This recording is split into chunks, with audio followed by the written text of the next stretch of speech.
இந்த உலகத்தில் அதிக காலம் வாழக்கூடிய உயிரினம் எது?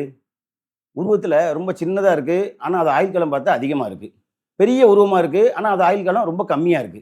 இப்ப இதிலேருந்து என்ன தெரியுது? ஆயுள் காலத்துக்கும், உருவத்துக்கும் சம்மந்தம் இல்ல. உதாரணத்துக்கு ஒட்டகச்சிவிங்கி. அது உருவத்தில எவ்வளோ பெருசு, எவ்வளோ உயரமா இருக்கு.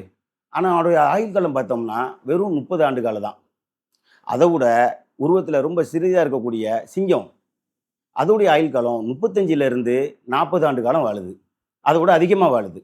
இப்ப இன்னொன்னு உதாரணத்துக்கு, கொக்கு. அது எவ்வளவு சிறிதா இருக்கு. அதோடைய ஆயுள் காலம் 25 ஆண்டுகள். ஆனா, அத விட பெரிய உருவமா இருக்கக்கூடிய நாய், அல்ப ஆயுசுல வெறும் 8லிருந்து 10 ஆண்டுகள் தாங்க வாழுது. சரி, இப்ப இத விடுங்க. இன்னொரு உயிரினத்த பார்ப்போம். அதாவது முதலை. இந்த முதலையுடைய ஆயுள் காலம் எவ்வளவு இருக்கு தெரியுமா? 120லிருந்து 150 ஆண்டு காலம் வாழுது. அதே சமயம் ஆமை. இதனுடைய ஆண்டு காலம் பார்த்தீங்கன்னா, ரொம்ப ஆச்சரியப்படுவீங்க. 300 ஆண்டு காலம் வாழுதுங்க. இப்போ ஏன் இவைகள் மட்டும் இவ்வளோ ஆண்டு காலம் வாழுது? இத என்னைக்காவது நம்ம கவனிச்சிருக்கோமா? இவ்வளவு ஏன்? அவ்வளோ பெரிய யானை. அதுக்கு உடைய ஆயுட்காலமே வெறும் 50 ஆண்டு காலம் தான். ஆனா இந்த பொடியன், ஆமை 300 ஆண்டு காலம் வாழுது. இதெல்லாம் என்னைக்காவது ஏன் யோசிச்சிருக்கோமா? ஆமைய பற்றி பல குறிப்புகள் தமிழ் நூல்கள்ல இருக்கு. ஏங்க இப்ப ஆமைய பத்தி தெரிஞ்சுக்கிட்டு நம்ம என்ன செய்ய போறோம்? அப்படித்தானே எல்லாம் கேட்கிறீங்க? இருக்குங்க.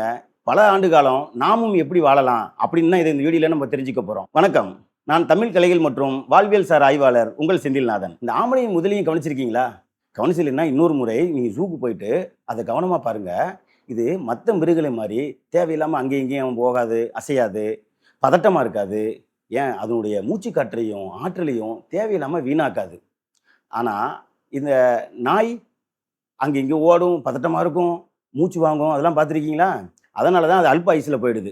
ஆனா இந்த ஆமை முதலுடைய ஆயுட்காலம் எவ்வளோ ஆண்டுகள் இருக்கு பார்த்தீங்களா? இதிலிருந்து நம்ம தெரிஞ்சுக்க வேண்டிய விஷயம் என்னன்னா, எந்த ஒரு செயலையும் படபடப்போட செய்றவனும், அதிகமா சாப்பிடுறவனும், மூச்சை தேவையில்லாம வீணாக்குறவனும், அவங்களுடைய ஆயுசு காலம் வந்து ரொம்ப குறைவா இருக்கும்.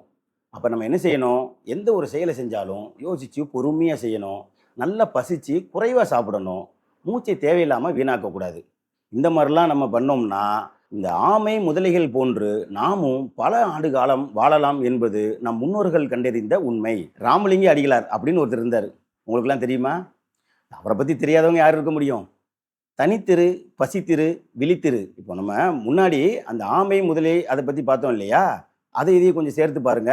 தனித்திரு, அதாவது நம் மனதை தேவையில்லாம அங்கேயும் இங்கேயும் அலைபாய விடாம, மனதை விட்டு தனித்திரு அப்படின்னு சொல்லியிருக்கிறாரு.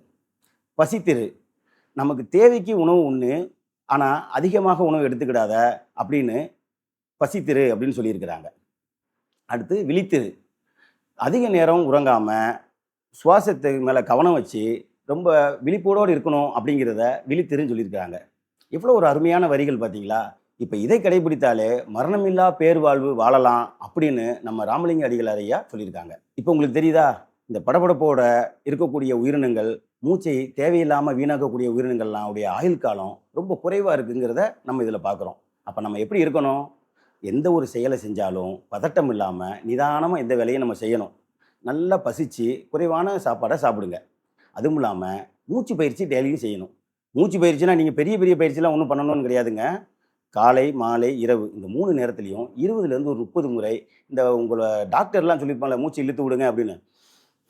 இந்த மாதிரி ஒரு 20, 30 தடவ காலையில, மதியம், இரவு தூங்க போறதுக்கு முன்னாடி இந்த மாரி பண்ணிட்டு நீங்க பண்ணினீங்கன்னா, நீங்களும் 100 ஆண்டு காலம் ஆரோக்கியமாக வாழலாம். காற்றை பிடிக்கும் கணக்கறிவாளருக்கு கூற்றை உதைக்கும் குறி அதுவாமே. இதன்படி நம் மூச்சை சீர் செய்தாலே மரணத்தை உதைத்தெறியலாம் அப்படின்னு திருமூலர் அவருடைய பாடல்ல குறிப்பிட்டிருக்காரு. ஸோ இதன்படி நீங்களும் இந்த முறைகள் எல்லாம் கடைபிடித்து நீண்ட காலம் வாழணுங்கிறது தான் எங்களுடைய நோக்கம்.